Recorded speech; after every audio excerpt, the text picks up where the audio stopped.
Egaa koomentii hedduutu akkana rakkise jechuudha. Viidiyoo kanarratti dhugaa dubbachuuf waasaappiin kee ima guute jechuuf dhuguma isiniin jedha hordoftoota kiyyaa.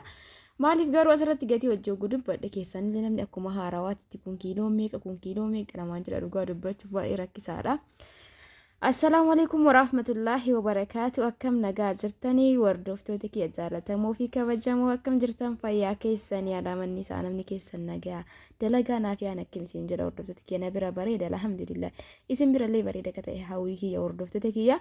Eegaa viidiyoo kana jalqaba diqqoo wanti itti isinii dabale viidiyoo kanarratti waan hundaa gatii isaa wajji dubbadhee ture.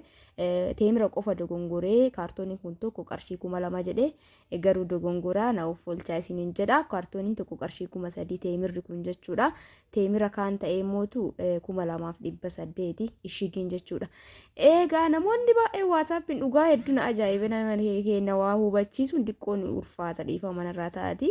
Maaliif isiniin jedhe kaartooniin kun qarshii 3,000 fakkeenyaaf amma kiiloon tokko meeqa siin jedhan kaartooniin kun kiiloo meeqa yoo siin jedhan kiiloo 10 kiiloon 10 qarshii meeqa siin jedhan kiiloon 10 qarshii 3,000 yoo jettan immootu kiiloo meeqa kaartooniin kun kiiloo meeqa qaba dhugaa dubbachuuf hedduutu akkana ajaa'ibe waasaap irratti jechuudha. Gaafiin kun nama takka lama miti nama hedduutu na gaafate hordoftoonni kiyyamootu maashaallah tabaarakallaa hundi isaaniitu maatii isaaniitiif waan kana bituu yaadanii garuu gaafiin isaanii hedduutu akkana ajaa'ibe ennanumaan viidiyoo dhumarratti kan nama tokko qabadhee dhufeetiin jira jechuudha. Meeshaa kanarraa kan addaan qoode kana haganuma isin haasaawuuf isinitti hime.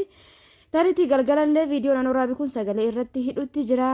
Kuni kanumaan ta'ee meeshaa xiqqoo kanarraa addaan qoodeef nama sadiin keessa kan nama tokko viidiyoo godhetiin jira galgala amma sa'a kanatti jechuudha.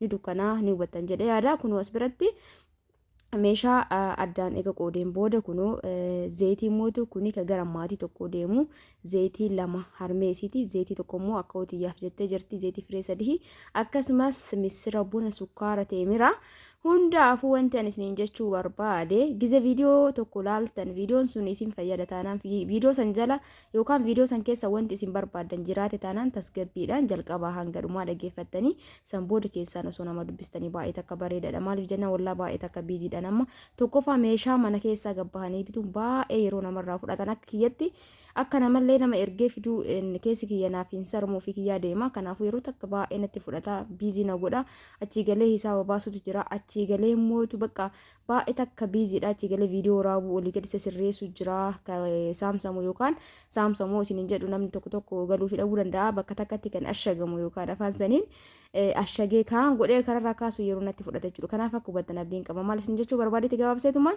viidiyoo tokko gulaaltan haga jalqabaa hanga dhumaa laala namoonni ani viidiyoo keessatti bilbila kiyya kaayee jira yookaan sagaleen dubbadhee jira gani koomentii jalatti mee bilbila keenuu kaayee jettan jechuudha. Maaliif ree viidiyoon dhageeffanne niyyaan viidiyoo dhageeffadhaa isiniin jedha yoo dogongore dhiifama guddaa isin jecha kallattii mangara gatiitti isin dabarsa. Kunoo zeeta firee 3 akkuma dur isiniin jedhe zeetii firee 2 harmeetiyyaaf zeetii firee tokko mootu akka hotiyyaaf jettee bakka 3 bakka 2tti jechuudha. Bakkuma tokkotti geeffamaaf waan ta'eef bakka wal keessa kaa'ee zeetiin qarshii 950 isiniin jedhe viidiyoo isinii godhee jira. Tariitii biyyaa biyyatti garaagarummaan jiraatu mal'aan isan irraa hin beeku kabiteen dubbadha jechuudha hordoftoota kiyyaa. Maaliif ree biyyaa biyyatti garaagarummaa qaba. Fakkeenyaaf magaalaa guddoo magaalaa xiqqoo keessatti iyyuu zeetiin kun gatiin isaa tokko miti. Magaalaa guddoo keessatti namoonni baay'ee waan fayyadamanii fi magaalaa xiqqoo keessatti namni keenya baay'een zeetii kana hin fayyadamu. Namni keenya dhugaa dubbachuuf mee dhuguma isin hundi keessanuu koomentii barbaada. Namni keenya zeetii kana bitee mee baadiyyaaf keessatti zeetii kana ni fayyadama hin fayyadamu jechuudha. Namni keenya bakka sanitti gatiin isaa qannasu mala magaalaa keessatti garuu gatiin isaa ni dabala. Hundaafuu garaagarummaa qabaatu ni mala. Hundaafuu nama qarshii 950 firee 3 bitee jira jechuudha. Kanaaf namni keenya gize baay'ee gize waa bitatu asbeeza bitatu irratti namni keenya jechuudha akkanatti bakka takkatti hin bitatu kiiloo takka kiiloo 2 budoo guddate namni keenya kiiloo takka bitata ruubiif nuusii malakkaan fa'aa bituu jaalata garuu akkanatti gize bitatan bareeda ni beekanii hubadha sanillee harka namaa hin ga'u sanumaa bitatu baatan malee namni bitachuu jibbeetii miti. Hundaafuu buna kiiloon tokko qarshii 350 irraa kaasee hanga 500 jira isiniin jedheetiin jira. Kanammoo jala muree isinitti himee filannoon keessanii amma fakkeenyaaf ka 200 illee jiraatu danda'a garuu guuraa isaatii fi bunni illee waluma qixa jechuudha qoshashaa qaba ka 200 jiraatu mala. Ani garuu bitee hin beeku ifa godhee isinitti hima. Hayi ka gatiin qannasu nu bitee jettan ni jira. Ani garuu buna silaa jiddu galeessa jedhee ilaalerraa 350 kaasee haga 500 jira. Kana 500 kiiloo 5 bitee fi jira buna misira kiiloo yaadaan ol keessa deemaa jira. Kun amma qaama qabataa jiru kun sukkaara. Sukkaara hisaaba kiiloon tokko qarshii 135tiin kiiloo 5 biteefii jira jechuudha. Hordoftooti tana itti aansee teemira mi'a sitti na hubadha. Teemirri viidiyoo kaleessatti irratti dogongoree ishigiin tokko yookaan kaartooniin tokko qarshii 2,000 jedhee dogongora qarshii 3,000 kaartooniin tokko. Teemirri kun jechuudha. Teemirri garaagarummaa qaba. Fakkeenyaaf ramadaana keessa gizee fayyadamtanii beektan namni keenya irraa sirriitti hin beeku malee teemira kanaa fi kaartooniin ashagamti suuraa asirra isinii kaa'a tokkoo miti jechuudha. Fakkeenyaaf amma suuraa kana suuraa cinaan kaa'e kanaa fi kun tokkoo miti kun irraa bareedaadha. Isiin tun akkanatti qarshii 350 gurguramti jechuudha. Hordoftoota kiyyaa akka hubattan abdiin qaba. Ishigiin tokko meeqa jettan qarshii 3,000 teemirri gosti kanaa. Ishigiin tokko kiiloo meeqa jedhee namni tokko gaafatuu danda'a. Ishigiin tokko kan kaartooniin tokko kiiloo 10 qabata jechuudha. Kiiloon tokko qarshii meeqaa jedhee as deebi'ee si gaafata namni tokko kiiloon tokko qarshii 350 hundaafuu dhiifama guddaa akka hubattan abdiin qaba wanta nama dubbataa jiru. Harmetiyaaf ka jette geessini amma gara akkaawutti akkaawusiitiif illee buna kiiloo 2 kunuu asitti biteefi jira qarshii 500 kiiloo 2.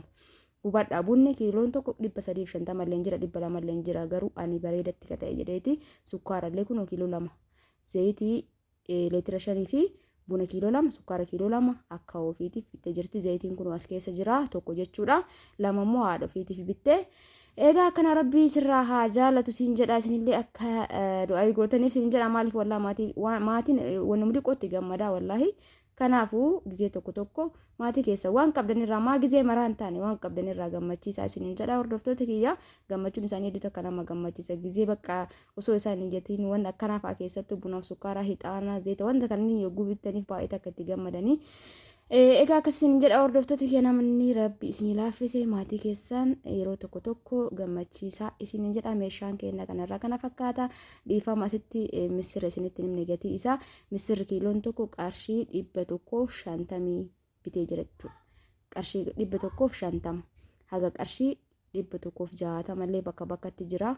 Kan akkuma kaleessa isin jedhe waan addaan qoodeef malee misirri waddadee jira jechuudha. Yeroo ammaa akkan isin jedha hordoftoota kiyya namoonni barbaadan lakkoofsa kiyya lakkoofsa yuutuubiin jechuudha. Bakkuma maratti yoo lakkoofsa barreessan nama adaba jechuudha. Kanaafuu namoonni waan akkasiisan barbaadan namoonni viidiyoo laaltanii viidiyoo san keessa waan isin barbaadan jiraate viidiyoo jala seenuudhaan viidiyoo ka jedhu gaxuxanii ol baay'ee viidiyoo martuu san booda bakka lakkoofsi jiru laaltanii baastanii waasaappiin na dubbistan namoonni hodhaa garaagaraa na gaafattan meeshaa garaagaraa gaafattan hodhaan akkuma hodhaa isaatti gatiin isaa garaagara kana jara mureessin hima guddinaaf liqqeen isallee gatii isaanii murteessaa hodhaan turee fi hodhaan haarofnillee gatiin isaa tokko miti.